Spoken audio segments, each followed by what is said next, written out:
Josh Lazaro and you're watching PBA Draft Room. Napapansin po namin na 88% ng aming viewers ay di pa nakasubscribe. Kaya kung nagustuhan nyo naman po yung video, bilang tulong lang sa aming channel, ay hinihiling lang po namin na pakipindot ang like, subscribe button at notification bell. Maraming salamat mga ka-Draft Room!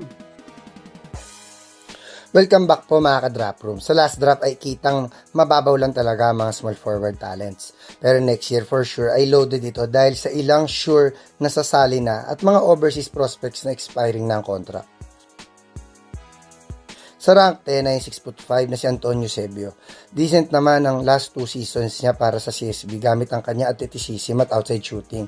Pero talagang tumaas ang drop stock niya this year dahil sa paglalaro para sa Gilas 3x3 kung saan mas nag-improve ang kanyang physicality. Most likely ay tumaas pa ang kanyang value sa final season niya sa NCAA dahil mas malaking role na ang gagampanan niya.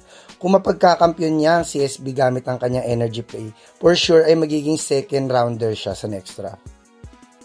Sa rank 9 ay 6'4" na si Jolo Manansala. Kilala si Jolo bilang isang defensive specialist at hustle player throughout his career. Pero unti-unti ay nag-improve na din ang kanyang offensive skills na lalo magpapataas ng drop stock niya kung may apply niya yan sa kanyang final UAAP season. Lalo pa ngayon na tumaas na ang value ng mga tall wing two-way player sa PBA. Sa rank 8 ay 6'5" na si Josh Lazaro. Mataas talaga agad ang value pagka ang prospect ay galing sa sistema ni Coach Tab at naging key player niya ito dahil madali na siyang mag-fit sa mga sistema ng team sa PBA. Kaya't ngayon pa lang ay na-expect ko na surefire second rounder na si Josh next year. Pwede pa tumaas yan kung mapakapasok sila sa finals this UAAP season. Malaki ang chance na bago ang draft na siya na ang best all-around small forward prospect sa class na to. Sa rank 7 ay 6'6" na si Kobe Paras. Muntik na sumali si Kobe sa last draft pero magandang desisyon na dinelay niya ito dahil kitang di pa siya kondisyon. Kahit posibleng next year ay ituloy na niya ito dahil mahaba-haba pa ang pwede niyang maging paghahanda. Pwedeng tumas muli ang kanyang draft stock kung maglalaro man lang siya sa NPBL bago mag-draft at i-dominate niya ito.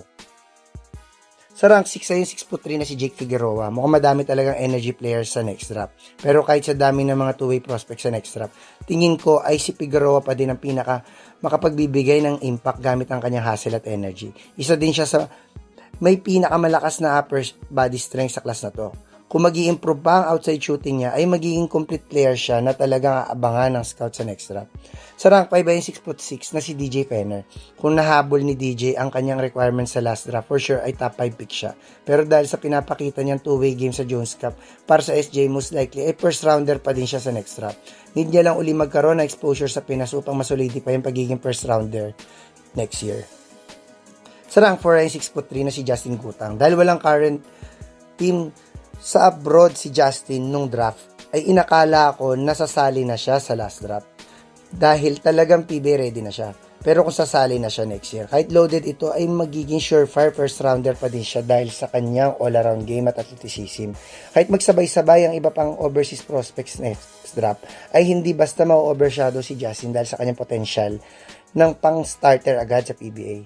Sa rank 3 ay 6'6" na si Lebron Lopez. Sa lahat ng nasa lista to, si Lopez ay siguro ang may pinakamaliit na chance sumali sa draft kahit expiring na ang contract niya. Ito ay dahil posibleng kumuha pa siya ng experience overseas. Pero once naisipan na niya sumali ay posibleng siya ang maging most athletic sa next class at maging youngest din. Kahit for sure ay di siya palalagpasin ng mga teams na naghahanap ng possible future star sa PBA. Sa rank 2 ay 6'2" na si Terdy Ravena.